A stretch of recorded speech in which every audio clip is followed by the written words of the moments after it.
그래서 이게 시가가 5억 원이고 담보된 채무가 2억 원이고 나는 이제 2억 원의 임대차 계약을 맺으니까 이 B라는 사람이 그래 이게 임대인이 경매로 넘어간다 하더라도 내가 2억 원 은행에 주고 나머지 2억 원은 내가 회수를 할 수 있겠구나 하고 안전하겠구나 하고 이제 들어갔어요. 들어갔는데 임대인이 체납을 했대요. 그 뭐죠? 아까 말씀드린 대로 세금 신고만 하고 납부는 하지 않았다 그랬어요. 체납이죠. 납부를 안 했으니까. 그러니까 과세관청이 상가 건물을 압류를 했어요. 이걸 어떻게 하죠? 과세관청은요. 국가는 그러니까 일반적으로 우리가 볼 때는 어떤 채권 채무가 있으면 소송을 해야 되죠. 소송을 해서 뭐 가압류를 한다거나 확정 판결을 받고 집행문을 받아서 그걸 가지고 이제 압류를 하고 집행을 하고 하는데 과세관청은 바로 그냥 압류를 할 수가 있어요. 체납하면 독촉 절차를 거쳐가지고 체납 처분이라고 하는데 압류를 할 수가 있고 그걸 공매 처분을 할 수가 있거든요. 그러니까 과세관청은 상가 건물을 압류하고 공매 절차를 진행을 한 거예요. 근데 이 건물이 4억 원에 낙찰이 된 거죠. 매각이 됐다고 해요. 이 정도라고 여기 돼 있는데 이게 지금 B라는 사람이고요. 물론 가명이에요. 실명은 아니고 이 이후로도 사람 이름 몇 명 나오는데 다 가명입니다. 실제 인물은 아니고요. 근데 이제 케이스 사례는 다 실제 사례예요. 그래서 4억 원에 매각이 되었고 B는 임차보증금을 돌려받을 수 있을까? 이게 이제 사례인데 과연 돌려받을 수 있을까라는 그 사례인데요.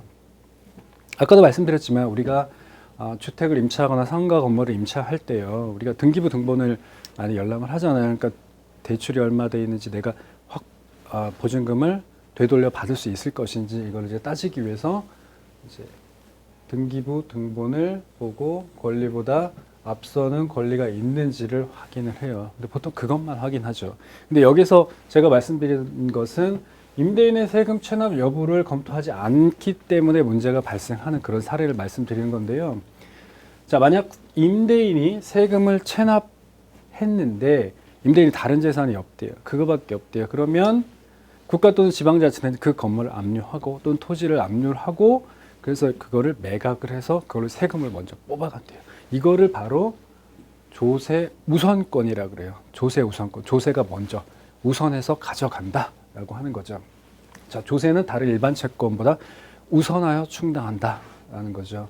그래서 임대인에게 세금 체납이 있다면 바로 압류하고 공매 처분을 해서 물론 이제 독촉 절차를 거치고요.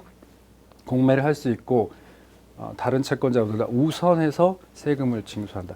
그런데 이게 또 한 가지 그러니까 무조건 국가가 무조건 우선한다고 하면 저당권자니 다른 채권자들은 도대체 내가 그걸 왜 돈을 담보를 잡아가지고 저 사람한테 돈을 빌려주면 이런 그 거래 관계가 상당히 복잡해질 거예요. 혼란스러울 거예요. 그래서 이러한 조세 우선권에 일정한 제한을 가합니다. 그 제한이라는 것이 바로 조세 우선권을 무제한으로 인정할 경우에 혼란이 발생할 우려가 있기 때문에 조세 우선권에 일정한 제한을 가한다. 그 제한을 가한다는 것이 조세 채권이 우선한다 하더라도 저당권 설정일이나 임대차 계약서상의 확정일자가 조세 채권의 법정 기일이에요. 법정 기일보다 빠르다라고 하면 저당권자나 임차인이 국가에 우선해서 채권을 변제받을 수 있는 것을 말합니다.